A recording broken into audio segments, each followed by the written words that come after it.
오늘 아침 일라디오. 통통 말랑말랑 익은 홍시, 톡 건드리면 좌르르 햇살이 쏟아질 것 같아. 톡 건드리면 주르르 노을이 쏟아질 것 같아. 색동옷 입은 아기바람도 입만 맞추고 가고 장난꾸러기 참새들도 침만 삼키고 간다. 초등학교 교과서에 실린 김종영님의 동시 홍시란 작품 중 일부인데요. 먹음직스러운 홍시 생각하는 분들 많으실 겁니다. 요즘 거리 상점에서 쉽게 만나볼 수 있는데요. 홍시는 달콤한 맛도 일품이지만 어릴 적에 정성껏 껍질을 벗겨주시던 어머니도 또 고향집도 함께 떠오르게 해주죠. 어느새 한 주를 마감하는 금요일입니다. 휴일부턴 한파도 조금씩 물러날 거라고 하는데요. 이번 주말에 몸도 마음도 든든해지는 탐스런 홍시 맛 보시고요. 햇살과 노을이 가득 담겨있는 주홍빛 홍시 같은 그 시절로 추억여행 함께 떠나보셔도 좋겠습니다. 10월 22일 금요일 오늘 아침 일라디오 출발합니다. 저는 아나운서 김재홍입니다.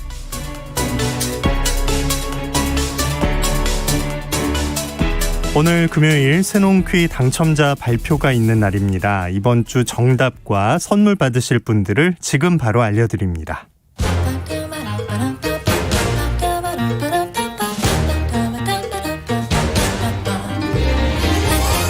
우리 땅, 우리 바다에서 자란 맛있고 귀한 농수산물 정보가 있는 시간, 세상의 모든 농수산물 퀴즈 새농퀴. 이번 주 문제부터 다시 보겠습니다. 고려시대엔 고려자기의 문양으로 새겨 넣었고 조선시대 귀부인들의 예복인 당이, 왕비의 대례복과 비녀, 골무, 가구 등 옛 여인들의 생활 필수품에는 자주 등장한 단골 손님이었습니다. 다산과 자손 번영의 상징이자 가을 보석이라고 불리는 이 과일은 석류였습니다. 이번 주도 많은 분들이 참여해 주셨습니다. 모두 감사합니다. 농촌진흥청에서 제공하는 웰빙 잡곡 세트는 1078번을 비롯한 3분께, 4521-2265번을 비롯한 17분께는 모바일 커피 쿠폰을 보내드리겠습니다. 당첨되신 분들의 번호 오늘 아침 일라디오 홈페이지 공지사항 게시판에 올려놓겠습니다. 또 개별적으로 연락드리고 있으니까요. 기다려주시기 바랍니다. 우리 농수산물에 대한 다양한 정보가 있는 시간, 세상의 모든 농수산물 퀴즈 새농퀴. 다음 주에도 풍성한 선물과 함께 돌아오겠습니다. 많이 참여해 주시고요. 우리 농수산물도 더 많이 애용해 주시기 바랍니다.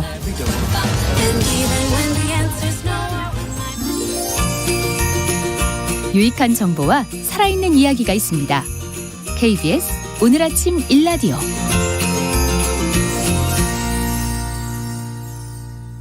문재인 정부의 마지막 국정감사가 끝났습니다.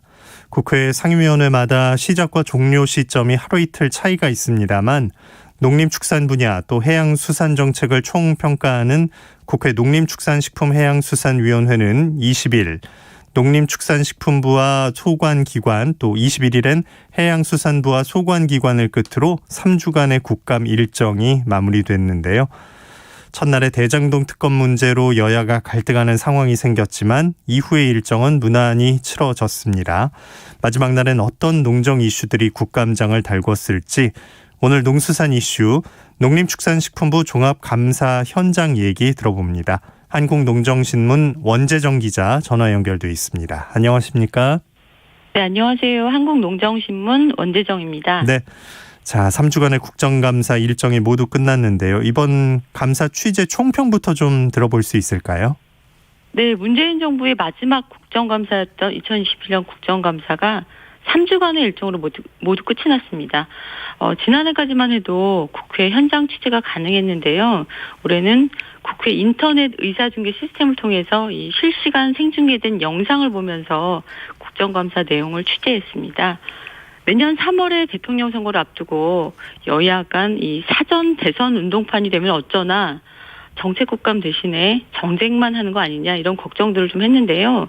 국회 농해수위는 비교적 차분하게 농림축산 분야별 정책 질의를 이어갔습니다. 하지만 국정감사장의 분위기와는 달리 농촌과 농업 현장은 전쟁을 치르듯 1년을 보냈거든요. 너무 오래돼서 굳은 살처럼 박혀있는 이 농업 문제가 하나 둘이 아닌데요. 코로나19로 상황은 더 악화됐습니다. 농촌 인력 부족 문제라든가 이 자연재해 속수무책인 농산물 피해, 또 그로 인한 농사를 지어서 얻는 1년 소득이 평균 1,000만 원에 불과한 점, 농촌 지역 인구 감소에 따른 소멸 위기까지 과제가 산처럼 쌓였습니다. 그런 측면에서 농민들을 대신해서 농정을 평가하고 견제하는 국회의원들이 과연 농업농촌 문제를 얼마나 현장 관점에서 파고들었나 따지자면 이번 국정감사에 그렇게 후한 점수를 주기는 어렵습니다. 문재인 정부의 지난 5년 농정을 이번 국정감사를 통해서 쭉 나열해 보니까 이 쌀 자급률마저 흔들릴 만큼 농정은 농업농촌을 살리는 역할을 다 해내지 못했다, 이렇게 말씀드릴 수밖에 없는 상황입니다. 네. 자, 20일에 농림축산식품부와 소관기관 종합감사가 있었는데 주요 질의로는 어떤 것들이 나왔습니까? 네, 이날은 농림축산식품부, 농촌진흥청, 산림청, 농협중앙회 이렇게 다수의 피감기관 장들이 국감장에 자리했는데요. 가장 많은 질문을 받은 이는 김현수 농식품부 장관이었습니다. 마지막 국감날에 의원들은 수학기 쌀 수급 대책을 장관에게 집중적으로 질의를 했는데요. 쌀 자급률, 쌀 재고량, 수학기 가격 안정 대책 등을 지적을 했습니다. 통계청이 지난 9월 15일 쌀 작황을 조사한 결과를 토대로 이달 8일 올해 예상되는 쌀 생산량을 발표했습니다. 작년은 워낙 기록적인 흉년이었기 때문에 올해 생산량은 당연히 작년보다 많을 텐데요. 과연 얼마나 많겠느냐, 이게 핵심이었습니다. 통계청은 올해 383만 톤의 쌀이 생산될 것으로 예상치를 발표했고요. 이건 이제 작년보다 한 9.1% 많은 양입니다. 제가 어제 농식품부 식량정책과에 전화를 해서 좀 물어보니까 네. 전국적으로 한 30% 정도 벼수확이 진행됐다고 하는데요. 산지에서는 쌀을 주로 이제 농협에 수매를 하는데 나라값이 과연 얼마에 결정되느냐, 굉장히 민감한 때이기도 합니다. 예. 역시 우리 농업에서 쌀이 참 중요하다는 걸 알 수 있는데 이 양곡 정책에 대한 의원들의 평가는 어땠습니까? 네, 그 부분은 더불어민주당 서삼석 의원의 질의 내용을 설명드리면 참고가 될 것 같습니다. 서삼석 의원은 우리나라 식량 자급률을 떠받치고 있는 이 쌀 자급률이 떨어지고 있다, 이렇게 크게 우려했는데요. 식량 자급률을 보면 2020년에는 45.8%입니다. 여기서 쌀을 제외하면 10.2%에 불과한데요.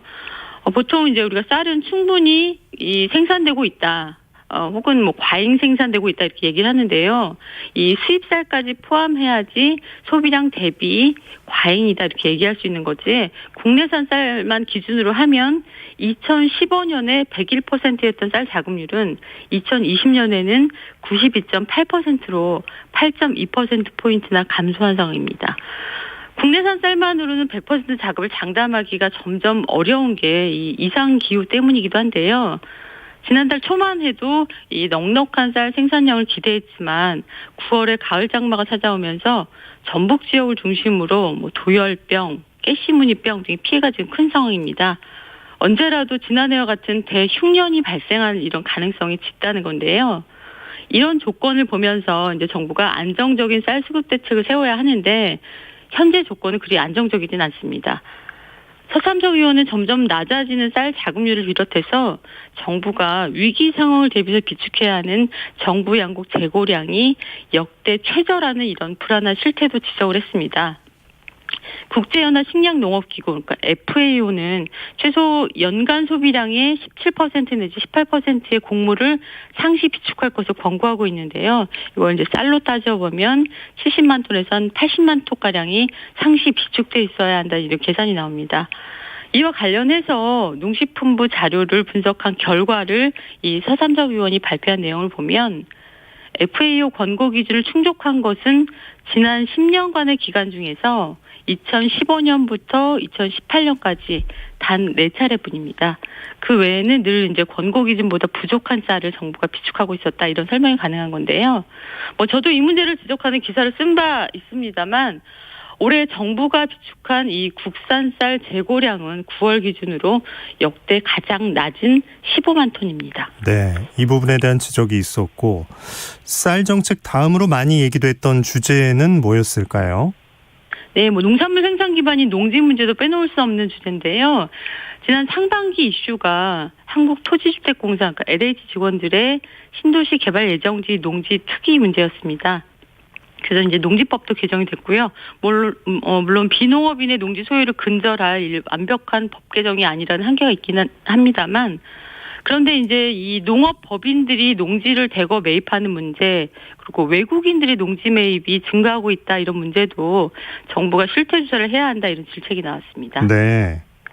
이 부분에 대해서는 최인호 더불어민주당 의원이 전국 17개 광역 지자체에 요청한 자료를 분석한 결과 최근 5년간 농지를 30건 이상 과도하게 취득한 농업법인이 92개나 된다고 이렇게 발표를 했습니다. 농업법인 한 곳당 평균 56건의 농지를 취득했다는 계산이 나오는데요. A법인의 경우는 지난 5년간 경기도 평택, 전남, 해남 등에서 축구장 72개 크기의 농지를 매입했습니다. 그리고 B법인의 경우는 전남 신안에서만 165건, 그러니까 면적으로는 한 24만 평의 농지를 사들인 사실이 밝혀졌습니다. 농업법인은 이 농사를 지을 목적으로만 농지를 매입할 수 있는데요. 이 한 지역에서만 24만 평이나 된 농지를 한 농업법인이 매입했다는 게 이 농사용이겠냐 하는 이 합리적 의심이 생길 수밖에 없는 상황입니다. 이 농지를 매입하려면 농지 취득 자격 증명서를 발급받아야 되는데 이 농취증이 날림으로 발급되는 건 아닌지 의문을 갖게 하는 대목입니다. 네. 농업법인뿐만 아니라 외국인들의 토지 매입이 증가하고 있고 또 이 중에서 농지 매입도 늘고 있다는 문제도 제기가 됐는데요. 이 문제는 주철원 더불어민주당 의원이 지적을 했습니다. 매년 외국인에게 발급되는 농취증이 700건이 넘는다고 하는데 농지가 농사에 제대로 이용되고 있는지 파악한 자료가 없는 이런 실정입니다. 이런 농지 문제에 대해서 농민단체들은 한 목소리로 농지 실태 전수 조사의 필요성들을 굉장히 지금 많이 얘기하고 있는데 이에 대해서 위성곤 더불어민주당 의원이 농지 실태 이 전수 조사를 해야 되는 거 아니냐 이렇게 굉장히 강조를 했습니다. 그런데 김현수 장관은 전수 조사가 불가능한 여러 이유를 대면서 농지 전수 조사를 지금으로선 수용하기 어렵다 이렇게 단호하게 거부의 뜻을 밝혔습니다. 그랬군요. 자, 국감 현장 정책 질의 말고도 좀 여러 얘기들이 쏟아져 나오는데 끝으로 좀 소개해 주실 말들이 있을까요? 네, 농해수위 이 농식품부 종합감사는 저녁 7시쯤 마무리됐는데요. 국감이 거의 끝나갈 무렵 이양수 국민의힘 의원이 문재인 정부의 마지막 국정감사이자 문재인 정부의 아마도 마지막 농식품부 장관이 아니겠냐 이렇게 김현수 장관에게 얘기를 건넸는데요. 그래서 그런지 오늘 국정감사에 임하는 모습에서 이 말년 병장 느낌이 난다 이런 말을 하면서 각 의원들의 질의사항을 잘 챙겨달라 이런 주문을 했습니다. 그리고 사선 의원이 홍문표 국민의힘 의원은 문재인 대통령이 농업은 직접 챙기겠다고 했지만 잘 지키지 않았고 그 결과 농업 관련 각종 지표가 하락하고 있다는 점을 비판을 했는데요. 홍문표 의원은 문재인 정부 농정이 이대로 끝나면 역사에도 이대로 남는다면서 국무위원으로 대통령을 마주할 수 있는 김현수 장관에게 특단의 대책을 세워달라고 적극 건의하라 이런 주문을 했습니다. 제가 이제 농식품부 종합국정감사 인터넷 중계를 보면서 이날 현장 발언들을 모두 속기한 분량이 A4지로 한 20쪽이 넘는데요. 중간중간 빼먹은 것도 있습니다만 그중에서 가장 기억에 남는 말은 서삼석 의원이 추가 질의를 끝부분에 한 발언입니다. 네. 서삼석 의원은 추수는 즐거워야 하고 수확은 생산자들이 그동안 흘린 땀의 보답이 돼야 된다. 농민 소득을 챙겨준 정책을 요구한다. 이렇게 말을 하면서 이번 국정감사가 끝나거든 장관, 차관, 실장, 국장 모두 추수 현장 그리고 농산물이 자라는 생육 현장에 가보시라고 부탁한다 이렇게 간곡하게 당부한 게 기억에 남습니다. 농정 담당자들에게 농촌 현장을 잊지 말아달라 이런 주문이기도 한데요. 다음 농식품부 보도자료에는 김현수 장관, 박영분 차관 이런 농식품부 간부를 비롯해서 가능하면 직원분들까지 가벼운 농촌 현장 방문이 아닌 농민들 속에 섞여서 농산물 수확체험 소식을 전해주셨으면 좋겠습니다. 네, 농수산 이슈 한국농정신문 원재정 기자였습니다. 고맙습니다. 네, 고맙습니다.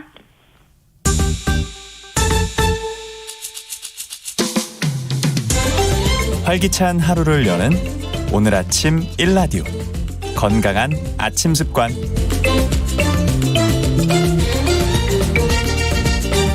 안녕하세요. 오늘 아침 힐링타임. 저는 필라테스 하는 방송인 양정원입니다.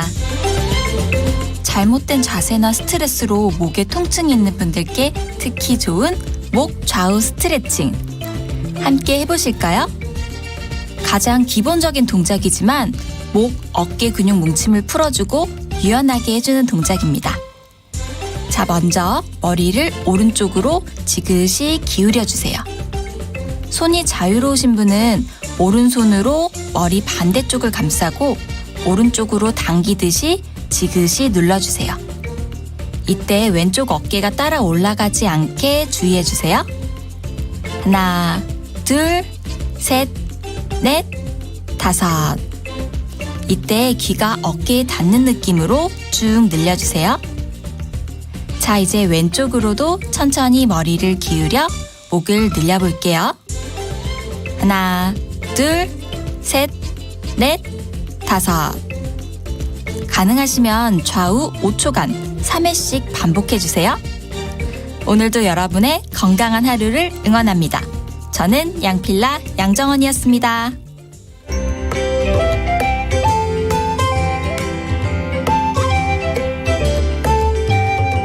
상쾌한 하루의 시작. KBS 오늘 아침 1라디오.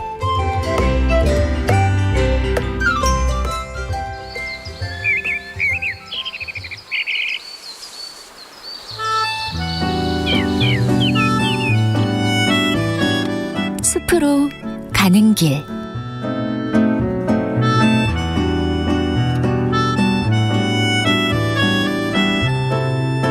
숲 해설가 김서정 작가와 함께하는 시간입니다. 안녕하십니까? 네, 안녕하세요. 네, 날씨가 좀 쌀쌀해지긴 했는데 숲은 더 아름다워지지 않았을까 생각을 해보면서 오늘 어디로 가볼까요? 네, 가을에는 누구나 단풍이 곱게 물든 아름다운 숲길을 걷고 싶어 합니다. 여기서 그냥 숲길이 아니라 아름다운 숲길을 걷고 싶다는 게 무슨 의미일까 생각을 해보았는데요. 네. 아마 무심히 걷기만 해도 상쾌하고 즐거운 느낌이 든다는 말 같습니다. 우리나라에는 아름다운 숲 전국대회라는 행사가 있었는데요. 산림청, 생명의 숲, 유한 킴벌리가 주체가 되어 주변의 아름다운 숲을 찾아내 국민들에게 알림으로써 숲의 소중함을 되새기기 위한 취지로 열어왔는데요. 예. 심사 기준은 숲의 생태, 경관적 가치와 역사 문화, 공동체 지역 주민의 참여, 지역 사회 기여도 등입니다. 오늘은 숲의 아름다움에 대한 이야기를 나누고 싶어 2016년 네티즌들이 아름다운 숲길 1위를 뽑아 누리상을 받은 인천 남동구 인천 대공원을 소개해드리겠습니다. 이야, 이 정말 일반 시민들이 인정한 곳이라면 그만큼 또 많은 분들이 찾았다는 뜻이겠네요. 예, 그렇습니다. 1996년 공식 개원한 인천 대공원은 연간 600만 명이 찾는 명소인데요. 넓은 면적의 산책길, 수목원, 습지원, 동물원, 목재 문화체험장 등의 시설이 있습니다. 2016년 당시 아름다운 숲길로 뽑힌 이유는 마음을 치유할 수 있는 편백나무 길과 호수, 관모산 산행길 등 자연 친화적인 요소가 높은 점수를 받았습니다. 인천 대공원은 평지에서 높이 160m의 관모산뿐만 아니라 수도권 제1순환 고속도로가 지나는 높이 210m의 거마산으로 이어지면서 잣나무, 전나무 숲이 우거져 있는 곳인데요. 공원이 나전산과 자연스레 연결이 되면서 공원이라는 인공미와 숲이라는 자연미가 조화를 이루게 돼 있지만 인위적인 풍경이 최소화된 부분에 큰 점수를 받은 것 같습니다. 네, 사람들이 뭘 좋아하는지 좀 알 수 있겠네요. 예, 진짜. 그리고 정말 이런 많은 분들이 좋아하시려면 좀 높은 것보다는 낮은 산으로 이어진다는 게 또 매력인 것 같은데 좀 힐링도 되고 건강도 어느 정도 챙길 수 있는 그런 곳이 아닌가 싶어요. 예, 맞습니다. 그래서 힐링과 건강 두 가지를 모두 만족시킬 수 있어서 아름다운 숲으로 선정되었지만 그 출발은 아름다운 숲이 아닐까 생각을 해봤습니다. 보는 대상이 아름답다는 것은 앞에서 말씀드린 대로 보고 있으면 마음이 상쾌해지고 즐겁거나 또는 뭉클해진다는 것인데요. 아름다움에 대해 학문적으로 연구하는 분야를 미학이라고 합니다. 우리한테 좀 어려운 분이지만 인간의 본성에 대해 많은 사유를 하신 분이 독일 철학자 칸트인데요. 그의 저서 가운데 판단력 비판은 미학에 대한 글입니다. 이 책은 인간이 희망할 수 있는 바는 이 세계가 아름답고 조화로운 한목적인 질서를 가진 세계라는 것이다 라는 걸 말하고 있는데요. 우리는 같은 대상을 보고 사람에 따라 상쾌하다, 불쾌하다, 다른 인식을 갖는데요.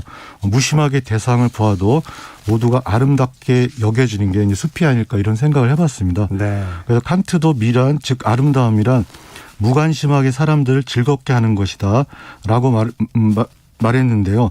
평소 숲에 관심이 없어도 그저 보기만 해도 아름다움이 느껴지는 숲, 이 가을에 꼭 걸어보시기를 추천드립니다. 예. 자, 인천대공원에서 어떤 나무를 보고 오셨습니까? 네.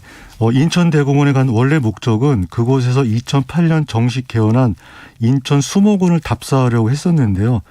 사전 검색 없이 일단 가보니까 아쉽게도 코로나 운영을 중단하고 있어서 들어갈 수가 없었습니다. 네.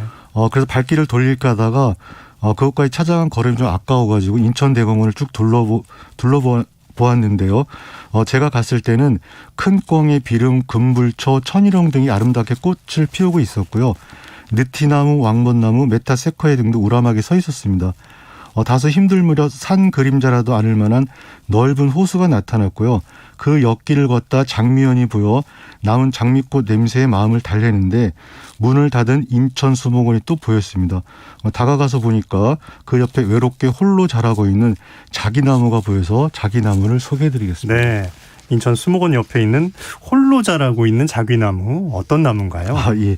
그 자기나무는 콩과 낙엽, 소교목 또는 교목으로 높이 4에서 10m까지 자라는데요. 꽃도 잎도 열매도 고유 모습이 독특합니다. 먼저 가을에 자기나무라고 알 수 있는 건 콩과 식물이라 콩깍지처럼 꼬투리가 달려 있고요. 길이가 10에서 15cm 정도 되는 열매는 갈색을 띠고 있습니다.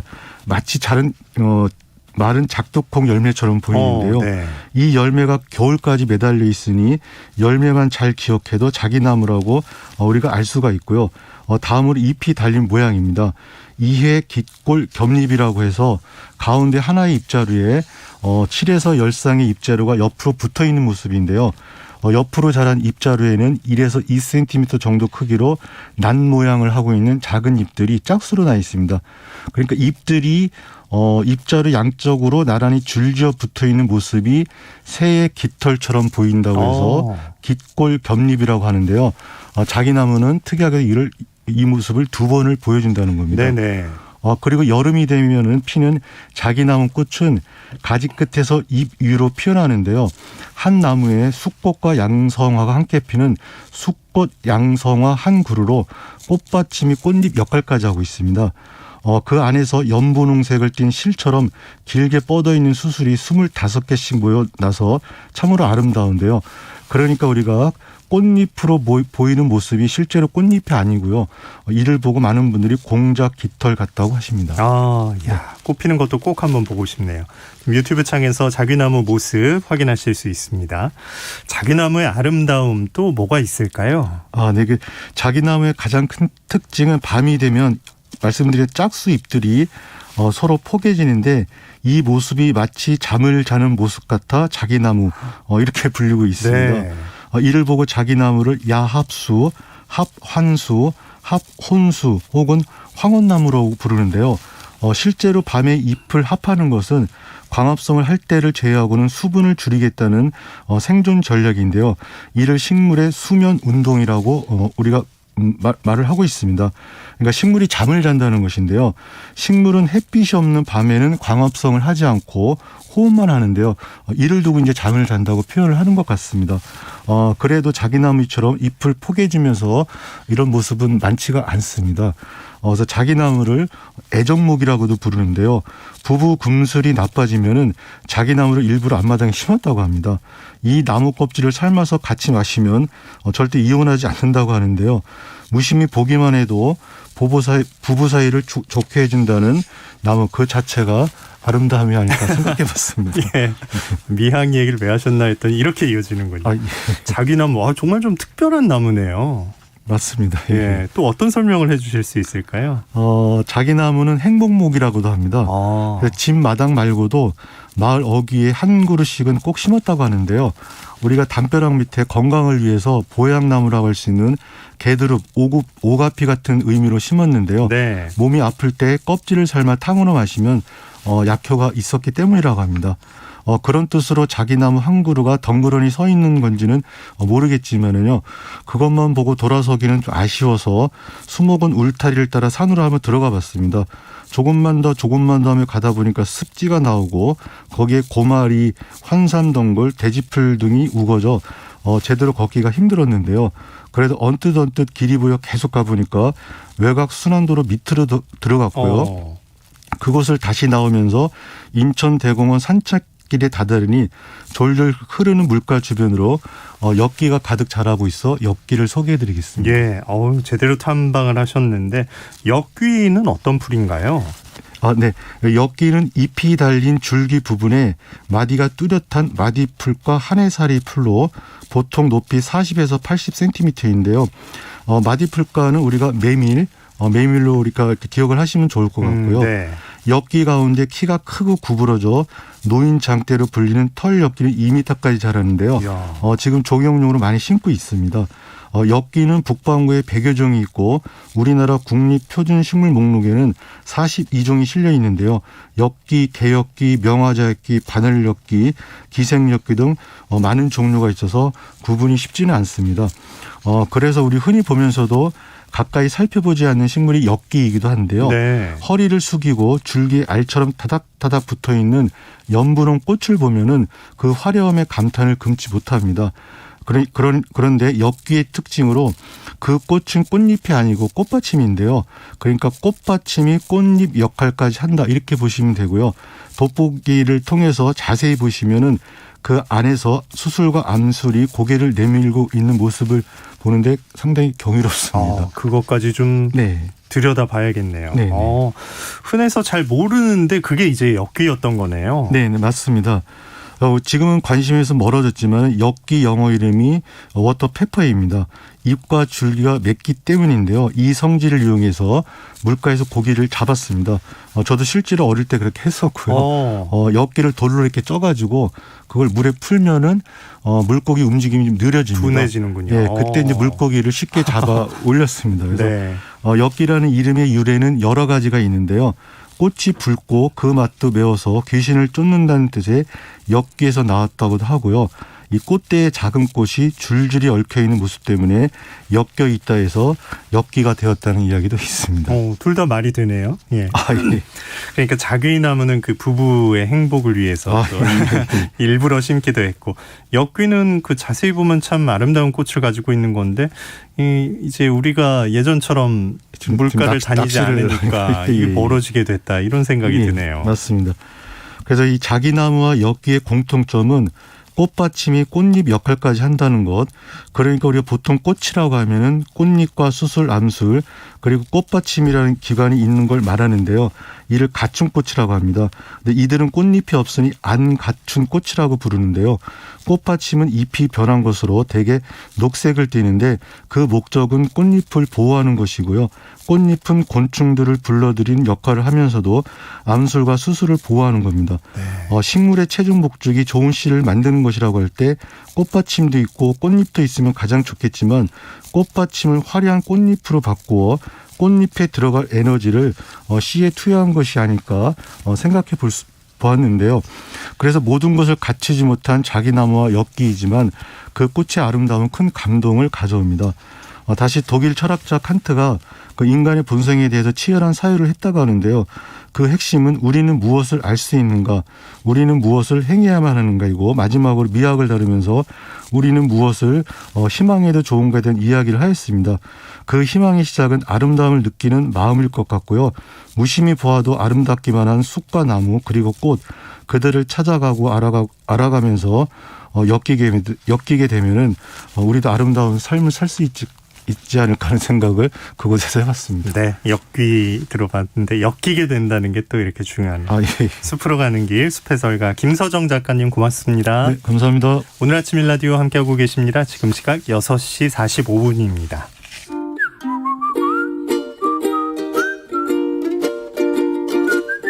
오늘 아침 일라디오 김재용 아나운서의 진행으로 듣고 계십니다.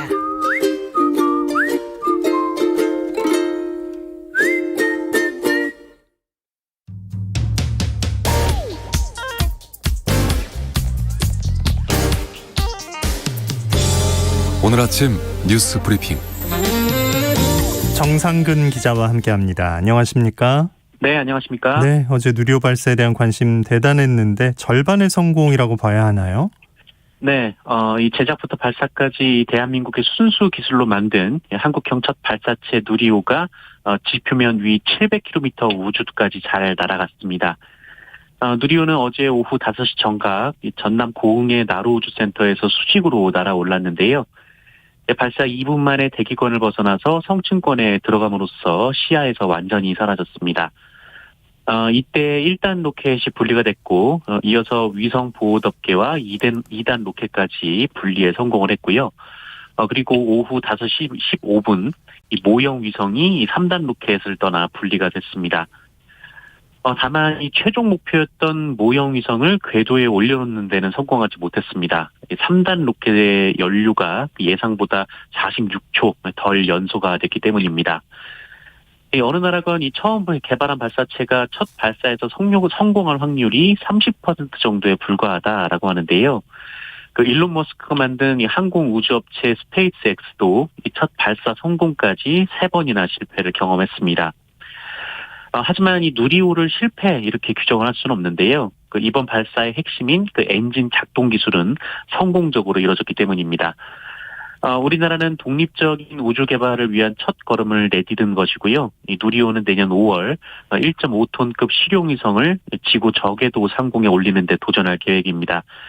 그리고 2030년 이 달 탐사선 발사를 목표로 한 발 한 발 더 나아갈 계획입니다. 네. 코로나19 상황은 어떤가요?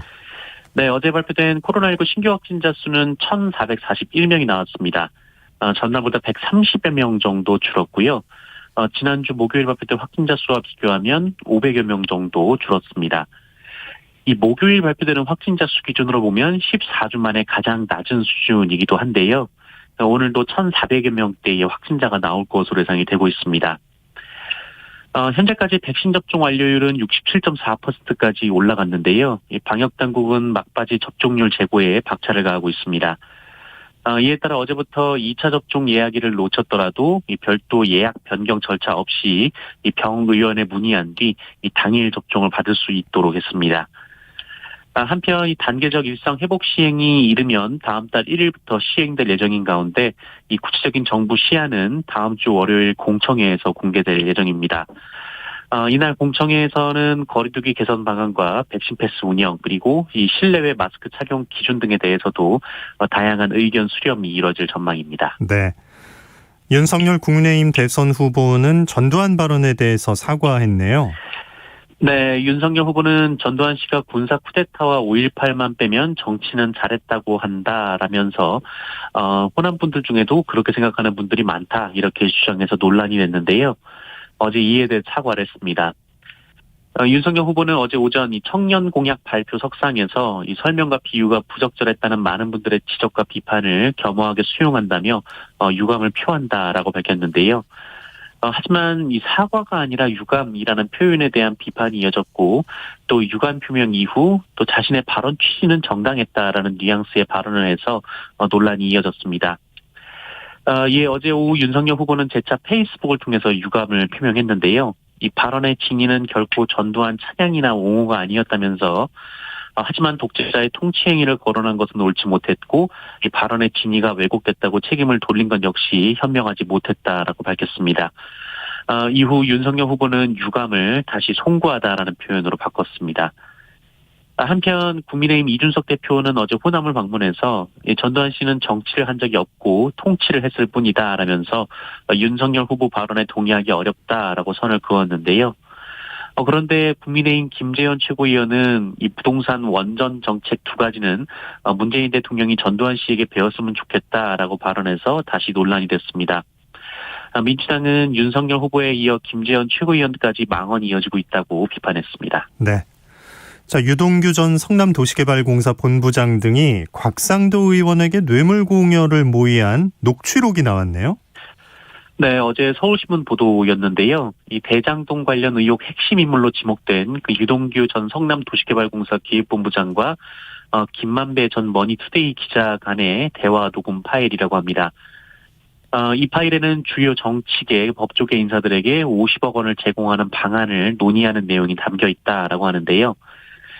곽상도 전 국민의힘 현 무소속 의원과 관련된 대목도 있습니다. 녹음 파일에 따르면 김만배 씨는 그 6명에게 각각 50억 원씩 총 300억 원이라는 말을 했다고 하고요. 그러자 유동규 전 본부장이 이 곽상도는 현직이니 직접 주면 정치자금법에 문제가 될 수 있다라면서 아들에게 배당으로 주는 게 낫다 이렇게 제안을 했다고 합니다. 그러자 김만배 씨가 이 곽상도 의원 아들은 회사 말단인데 어떻게 50억 원을 주냐 이렇게 반대를 했는데 유동규 전 본부장은 아들에게 주는 것 외에 방법이 없다라고 설득을 했다고 합니다. 이 곽상도 의원과 김만배 전 기자 등은 이 곽상도 의원 아들에게 간 50억 원이 이 정당한 퇴직금 내지는 이 산업재해 보상금이라고 주장하면서 이 뇌물 성격을 부인한 바 있습니다. 하지만 녹음 내용이 사실이라면 이 뇌물이라는 주장에 힘이 실릴 것으로 보입니다. 네. 검찰은 어제 성남시장실을 압수수색했죠? 네, 대장동 개발 로비 특혜 의혹 사건을 수사 중인 검찰이 어제 성남시청 시장실과 비서실을 압수수색했습니다. 검찰은 이달 15일 이 성남시청을 1차 압수수색했는데 그때 이제 시장실과 비서실을 제외해서 비판을 받은 바 있습니다. 또한 검찰은 어제 유동규, 김만배, 정영학, 남욱 이 4사람을 한꺼번에 소환해서 대장동 사업 인허가 과정 그리고 배임 혐의를 집중 조사한 것으로 알려졌습니다. 특히 처음으로 사자 대질 조사를 했다고 하는데요. 검찰은 이 중 유동규 전 본부장을 오늘 기소할 것으로 전해졌습니다. 네. 자, 북한이 SLBM 발사에 대해서 입장을 내놨다고요? 네, 북한 외무성 대변인은 어제 조선중앙통신 기자와의 문답을 통해서 그제 잠수함 탄도미사일 발사 시험은 정상적이며 합법적인 주권 행사라며 유엔 안전보장이사회 소집 움직임에 이 미국과 추종 세력들이 한사코 잘못된 행동을 선택한다면 보다 엄중하고 심각한 결과를 초래할 것이다라고 주장했습니다. 다만 외무성 관계자는 SLBM이 미국을 의식하거나 겨냥한 것은 아니고 순수 국가 방위를 위해 이미 전부터 계획된 사업이다라면서 미국과 남조선은 우리의 추적 대상에서 배제됐다라고 밝히기도 했는데요.